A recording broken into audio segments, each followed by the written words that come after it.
The late afternoon sun cast long shadows across Maple Grove's meticulously manicured community park, where perfection was less a preference and more a religion. Jake Holden watched his 13-year-old son, Tyler, navigate the wheelchair-accessible playground with a determination that never failed to make his heart swell with pride. Tyler had cerebral palsy, but he'd never let that define him or slow him down. Tyler's wheelchair glided smoothly between the adaptive swings and specialized climbing structures, his right hand carefully manipulating the joystick. His bright blue eyes sparkled with excitement, a stark contrast to the challenges he'd overcome since birth. Jake remembered the countless surgeries, the endless physical therapy sessions, and Tyler's unwavering spirit that had become a beacon of hope for their family. "Watch this, Dad," Tyler called out, expertly maneuvering his wheelchair to line up perfectly with the ramp leading to the slide platform.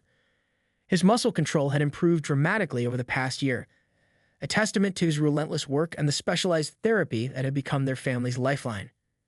Jake's hand rested on the badge clipped to his belt, a state trooper's shield that represented 15 years of service.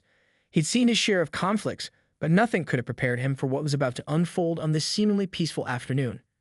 Constance Weatherby had lived in Maple Grove for over 2 decades, and she made it her personal mission to enforce the Homeowners Association rules with a fervor that bordered on fanatical. At 62, with perfectly coiffed silver hair and designer sunglasses, she considered herself the unofficial guardian of the neighborhood's pristine image.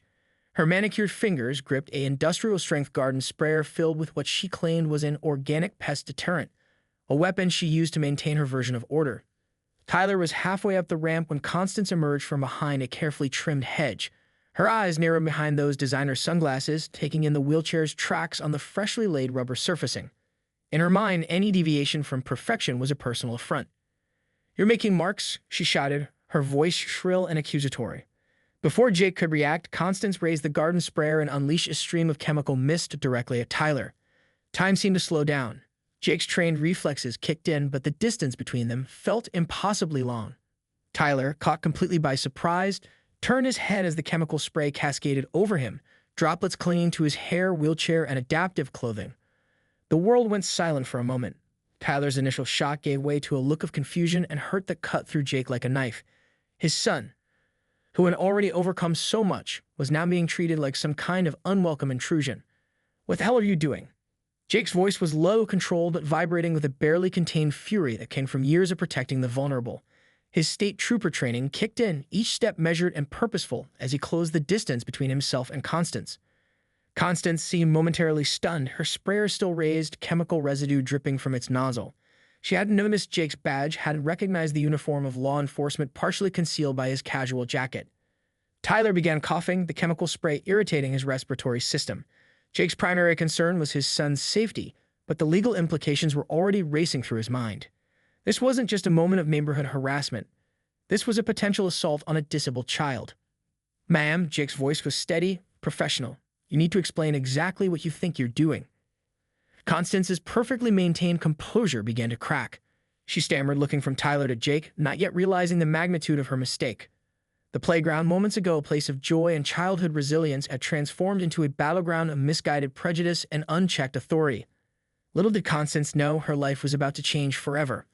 The first chapter of a conflict was unfolding, a conflict that would expose the ugly underbelly of community standards and test the limits of justice, compassion, and a father's love. The next 24 hours were a blur of medical examinations, official reports, and simmering rage.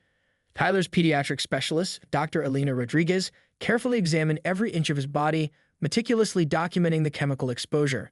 Her face was a mixture of professional concern and barely contained anger. "The spray contains a combination of herbicides and industrial-grade pest control chemicals," Dr. Rodriguez explained, her voice tight with controlled emotion. "Tyler's respiratory system is already compromised. These chemicals could have triggered a serious medical crisis."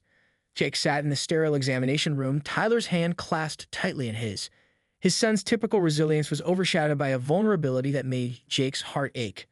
The medical charts told a story of potential long-term complications, respiratory irritation, potential allergic reactions, and the psychological trauma of being targeted so maliciously. Meanwhile, the Maple Grove Homeowners Association was about to learn a lesson in consequences. Jake's initial police report was a masterpiece of professional restraint. Each word was carefully chosen, each detail meticulously documented.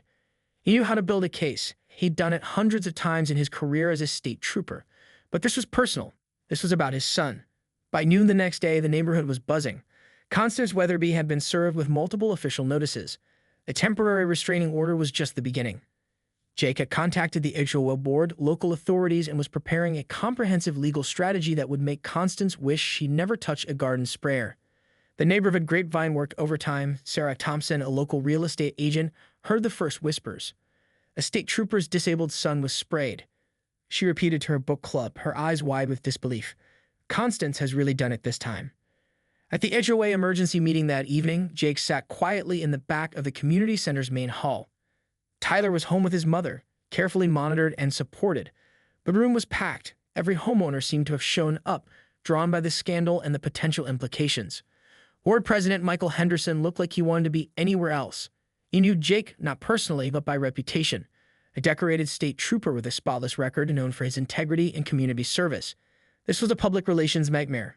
Mr. Weatherby, Michael began, addressing Constance's husband, a small, mousy man who looked like he wanted to disappear. Can you explain your wife's actions? Richard Weatherby shifted uncomfortably. Constance was just maintaining community standards, he mumbled, not meeting anyone's eyes. Jake's hand unconsciously moved to the badge on his belt, a subtle reminder of his authority, his position, his commitment to protecting those who cannot protect themselves. The room fell silent as Jake stood up. When he spoke, his voice was calm, measured, but carried the weight of both a father and a law enforcement officer. My son is a child with cerebral palsy, he said slowly. He navigates this world with more courage and dignity in 1 hour than most people show in a lifetime. What happened yesterday wasn't about community standards. It was about discrimination. It was about targeting a child with a disability. A collective intake of breath swept through the room. Jake wasn't finished. The legal machinery was already in motion. Medical documentation, photographic evidence, witness statements. Jake had assembled a case that would make Constance Weatherby's life very uncomfortable. This was about more than just a chemical spray. This was about justice, about respect, about protecting the most vulnerable members of their community. Constance sat rigidly, her perfectly maintained exterior beginning to crack. For the first time, she looked truly afraid. The battle had only just begun. The next 2 weeks were a masterclass in legal precision and strategic investigation. Jake leveraged every connection, every resource at his disposal, not out of vengeance, but with a laser-focused determination to ensure accountability. Tyler's medical records became a critical piece of evidence. Dr. Rodriguez had been thorough, documenting not just the immediate chemical exposure, but potential long-term respiratory complications. Each medical report was a carefully crafted weapon in the impending legal battle. Jake discovered that this wasn't Constance Weatherby's first incident of harassment. His investigative skills, honed through years of state trooper work, began to uncover a pattern. Quiet complaints from families with special needs children, hushed conversations at community events, subtle whispers of previous confrontations, all painted a picture of systematic discrimination that had gone unchecked for years. Angela Martinez, a local disability rights attorney, became an unexpected ally. When Jake first approached her with the case, she saw more than just a legal challenge. She saw an opportunity to create meaningful change in the community. This isn't just about one incident, Angela explained during a strategy meeting in Jake's home office. Case files and documentation covered every available surface. This is about systemic discrimination. Constance Weatherby represents a mentality that sees disability as an inconvenience, a blemish on their perfect community image.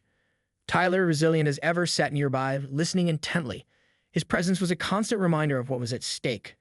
Despite the trauma, his spirit remained unbroken. He'd become an unexpected symbol of resistance, his wheelchair a testament to his strength and determination. The HOA board was in full damage control mode. Michael Henderson had been forced to conduct an internal investigation, and what they discovered was more than just an isolated incident. Financial records revealed a history of questionable decisions, many of which seemed to systematically disadvantage families with special needs or those who didn't fit the board's narrow definition of community standards. Jake's state trooper background proved invaluable. He knew how to build a case, how to collect evidence, how to create a narrative that would stand up to the most intense scrutiny. Each piece of documentation was meticulously gathered, each witness statement carefully corroborated. Constance Weatherby's world was about to come crashing down. The local media caught wind of the story. What started as a local incident began to attract broader attention. Disability rights groups reached out, offering support. Social media began to amplify Tyler's story, transforming a personal injustice into a broader conversation about accessibility and respect. Richard Weatherby, Constance's husband, cracked under the pressure. During a private meeting with Jake and Angela, he revealed more than he intended. Years of covering up his wife's increasingly erratic behavior came tumbling out. Incidents of harassment, complaints that had been quietly settled, a pattern of behavior that went far beyond the playground incident. "She's always been like this," Richard admitted, his voice a mixture of shame and resignation. "But I never thought it would go this far." Jake listened, his face a mask of professional calm. But beneath that calm was a father's protective instinct, a law enforcement officer's commitment to justice. The investigation was far from over. Each new piece of information added depth to their case, revealing a complex web of discrimination that extended far beyond a single moment of chemical spray. Tyler watched and listened, understanding more than anyone realized. His experience wasn't just about being a victim, it was about becoming a catalyst for change. The real battle was just beginning, and Jake Holden was prepared to see it through to the end. The courtroom was a study in controlled tension. Maple Grove's community center had been converted into a hearing space, packed with local residents, disability advocates, and media representatives. Tyler sat in the front row, his wheelchair positioned carefully beside Jake, a living testament to the resilience that had brought them to this moment. Angela Martinez's opening statement was a surgical strike of legal precision. She methodically dismantled Constance Weatherby's defense, presenting a comprehensive timeline of harassment, discrimination, and systemic bias that extended far beyond the single incident with Tyler. Constance sat rigidly, her once impeccable appearance now showing visible signs of strain. The perfectly coiffed silver hair had lost its luster, and the designer sunglasses seemed more like a shield than a fashion statement. Her husband, Richard, looked like a man already defeated, slumped in his seat beside her. The evidence was overwhelming. Jake had compiled a dossier that would make any law enforcement professional proud. Witness statements, medical records, historical complaints, and a pattern of discriminatory behavior that stretched back years. What had begun as a personal mission to protect his son had transformed into a watershed moment for the entire community. Dr. Elena Rodriguez took the stand, her medical testimony creating a stark picture of the potential long-term impacts of Constance's actions. She detailed the specific risks to Tyler's respiratory system, the psychological trauma of being targeted, and the broader implications for children with disabilities. This wasn't just a moment of poor judgment, Dr. Rodriguez stated, her voice calm but firm.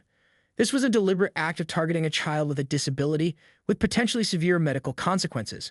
The HOA board members squirmed in their seats. Michael Henderson, the board president, looked like he wanted to disappear. Jake knew this was about more than just Constance Weatherby.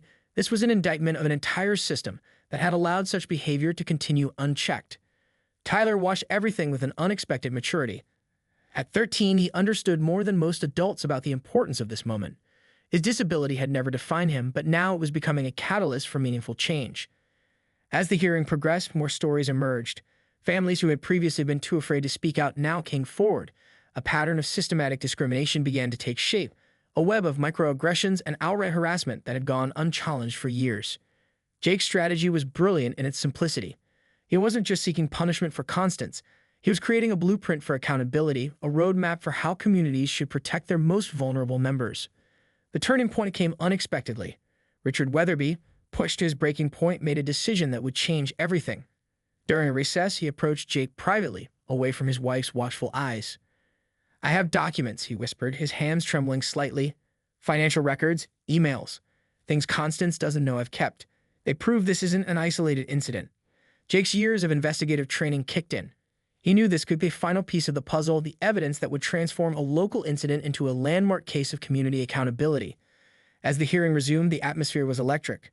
Tyler squeezed his father's hand, a silent communication of support and understanding. They both knew that whatever the outcome, they had already achieved something significant. They had forced a community to look at itself, to confront its deepest biases, to recognize the humanity in every individual, regardless of ability. The final day of the hearing was approaching. The verdict would soon be delivered, and nothing in Maple Grove would ever be the same again. Constance Weatherby was found guilty of multiple charges: harassment, assault, violation of disability rights, and conduct unbecoming of a community board member.